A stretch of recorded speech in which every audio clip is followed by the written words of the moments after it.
Alright, moving into game 2 of Wargaming Without Borders. This is against Shane and his Dark Elf list. I played Shane at T-Shift, I believe. And we're doing Blood and Glory scenario, which is pretty lame. There's no divergence from the rulebook rules for it, so if you're broken, you lose. And it was kind of said the last minute. Well, whatever, it's only a one-day charity event, so it's not a huge deal, I guess. There's some shades deployed behind that tower that I forget the name of. There's some Corsairs, which is pretty much all his fortitude.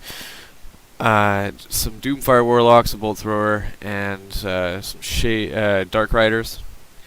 Cold One Chariot, 2 more Bolt Throwers, and some Peg Heroes, and a Sorceress on a peg behind one of his Peg Heroes, which undoubtedly has a Charm Shield.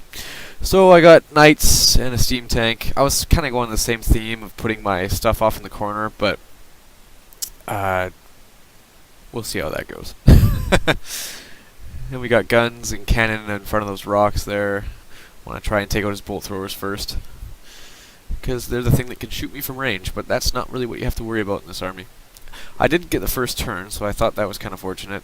Things pushed up. As you can see, I angled the Demigryphs to kind of get a counter charge if he tried to get lucky with his pegs the first turn, and the block with all my characters shifted up. So I have all my fortitude in that block as well. Just remember that. My first magic phase, I nuke my own wizard and get a Ice Shard Blizzard off on one of his Bolt Throwers. Good waste of 225 points to get that Ice Shard Blizzard off. It's kind of a theme this tournament, I guess, getting the Dimensional Cascade. And he takes out like half my Halberdiers, or maybe not half, but like 10 of them. In shooting phase, I shoot off this Bolt Thrower here. Everyone passes their panic checks. And I shoot off this Bolt Thrower here. And I can't remember if he made panic checks for everyone. I think he did.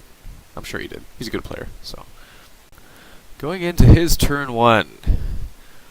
I think just stuff repositions up here.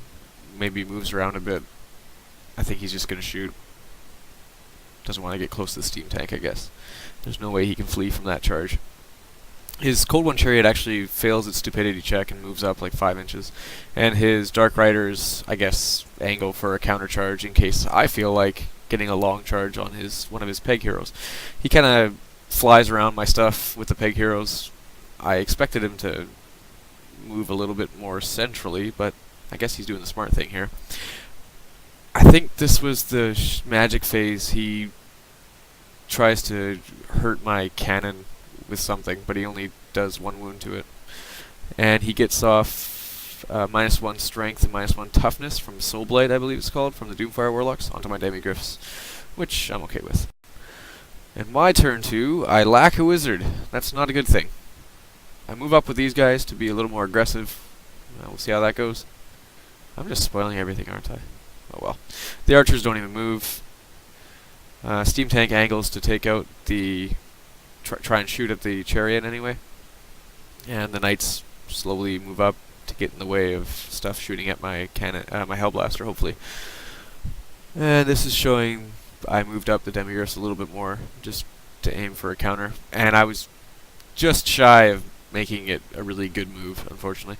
In the shooting phase, I take out the chariot. I think his Dark Riders look like they failed their panic check for friendly destroyed. And the cannons, I managed to shoot off the Charm Shield with my archers first, and the cannons unfortunately didn't make, weren't able to take out any of the pegs, nor were the Hellblasters, so that's gonna suck. Okay, so in his turn 2, he charges in his pegs with a whole bunch of good saves and lances, and he's gonna try and snipe some characters here. He moves over his Sorceress on the Dark Pegasus to try and get a shot of some big nasty spell down the side of my lines, and then the Shades just move up and try and shoot Knights. His block of Corsairs is staying where it is. Holy cow, that's a lot of Halberdiers that are now not there. He did some big Dark Elf spell, I can't remember what it's called, but it's the one where you do a strength check, and I lost a ton of them. Had he not got that off, or had I had my Dispel Scroll still, I think that would have changed the outcome of the game. He shoots off a Knight in that picture there, and this is after combat. Yeah, he managed to kill my BSB, and I managed to kill one of his peg riders, but the other one took out the rest of that unit, unfortunately. Alright, so if that wasn't obvious or clear, I just lost the game. So the only reason I'm playing now is to get my secondary objective, which was kill his highest level wizard. And he I tried to shoot him, and I only did like 1 wound. He made a couple ward saves or something like that. And in this one, he charges my cannon. He's gonna take it out, and he's going to overrun into the Hellblaster, and he's gonna kill the Hellblaster on my turn. So I just basically shook his hand, because he's just gonna, after he kills the Hellblaster, he's gonna have a turn of movement, and he's gonna run away out of range of my other Hellblaster, and then I have nothing really that's gonna be able to get him. Pointless pictures here, but he did some magic and stuff and killed some of my models. It was just rolling dice at that point. But anyway, too bad that we had to play the Blood and Glory scenario, but good play on his part going for the objective. For some reason, I just wasn't thinking about it, I think.